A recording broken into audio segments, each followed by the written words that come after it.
And number 9, do a ton of sit-ups. Do exercises that engage your core because that can target stubborn belly fat right in the abdominal area. It'll target the fat. It'll only burn it off from the fat and from nowhere else.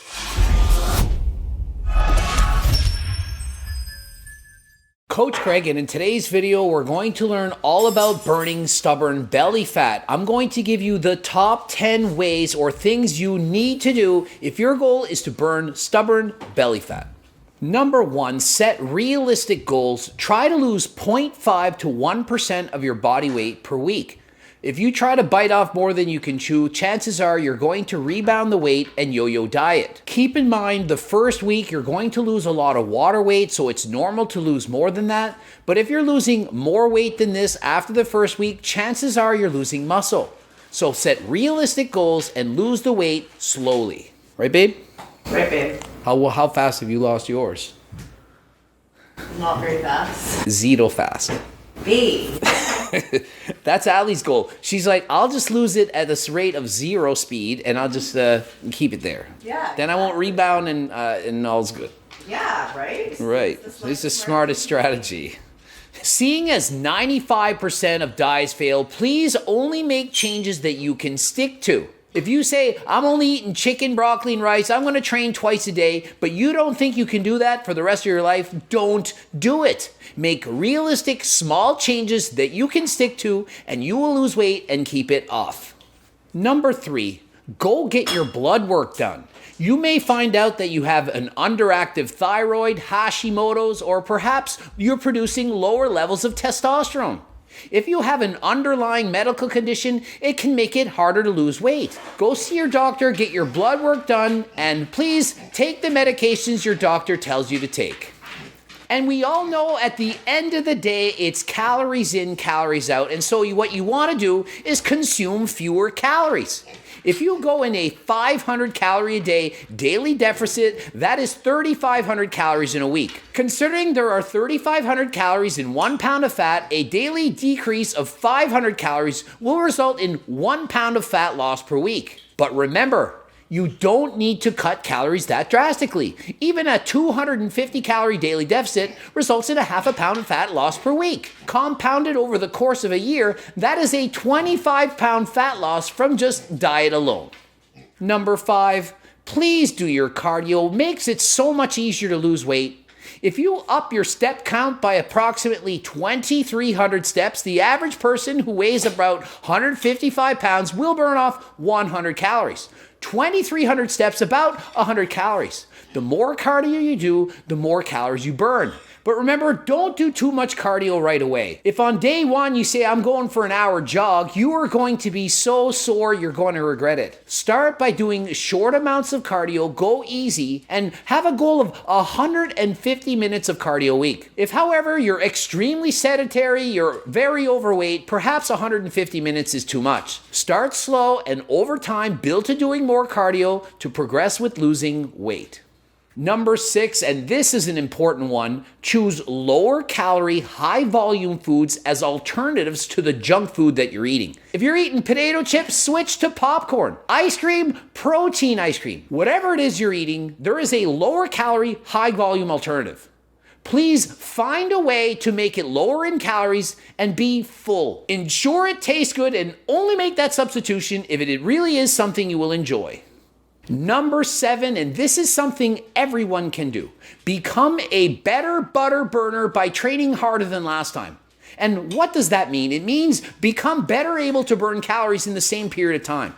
When you first start out, perhaps you can only burn 200 calories in that 30-minute cardio session you're doing. By training harder than last time, going a little bit faster, perhaps 1 extra calorie per week, who can't do that? By the end of the year, you would have burnt 250 calories in comparison to 200 in the same 30 minutes. It might not sound like much, but by being able to burn 50 extra calories in each session over the course of a year, that is 5 pounds of fat. And that's just by adding 50 extra calories in that 30-minute session. Imagine if you went from 200 to 400.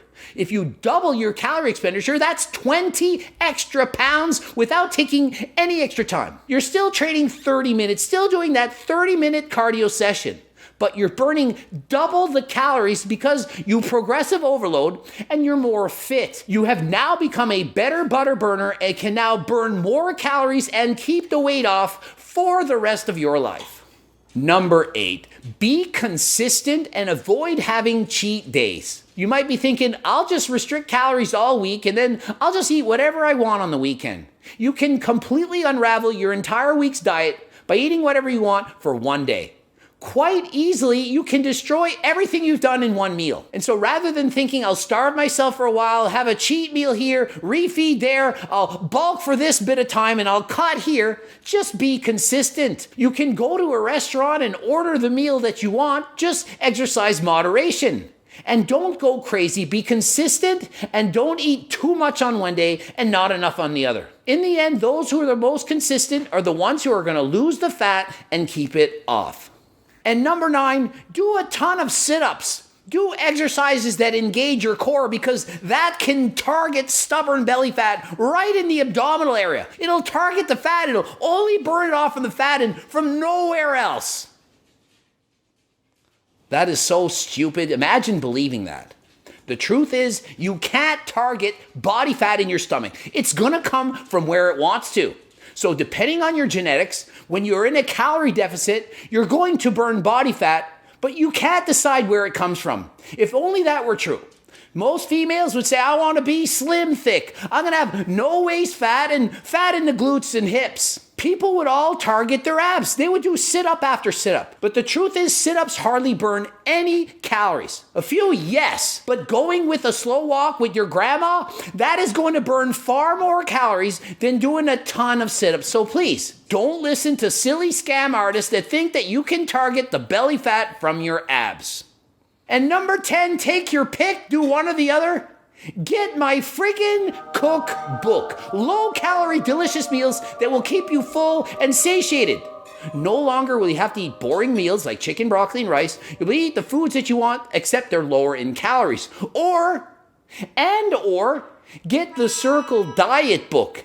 It's my life work. It explains how to lose weight and keep it off. Once and for all, for the rest of your life, lose the weight and keep it off. 95% of diets fail. Why? Because they're not sustainable. I explain exactly how to go on a diet, lose weight, and keep it off. Hope you learned something. Ending it here. GregDoucette.com for coaching. Greg Doucette IB Pro. The bloops are there. Harder than last time supplements, including the turkesterone, the cookbooks, and so on. Click the link in the description. Subscribe. Click the bell button. Comment for the algorithm. And until next time, I'm out.